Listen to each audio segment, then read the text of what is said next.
Песни Цоя и Квин, фильмы Тарковского и Спилберга. Эти произведения не только теперь будут изучать в школах Коми. С 1 октября в образовательных учреждениях республики стартует всероссийский культурно-образовательный проект «Культурные нормативы для школьников». Он включает в себя 7 направлений – литература, изобразительное искусство, архитектура, музыка, театр, народная культура и кинематограф.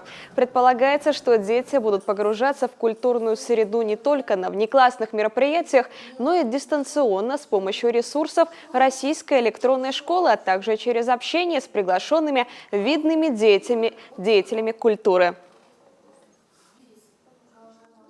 Важной составляющей этого проекта является национально-региональный компонент. Он позволит познакомить наших детей с историко-культурным наследием нашей республики.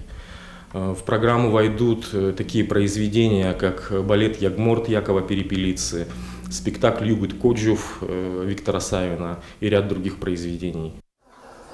Свои впечатления ребята будут записывать в специальном дневнике, а в конце учебного года даже сдадут культурный норматив в игровой форме. Проект направлен на духовно-нравственное воспитание школьников, мотивацию к культурному развитию и личностному росту и пока является добровольным.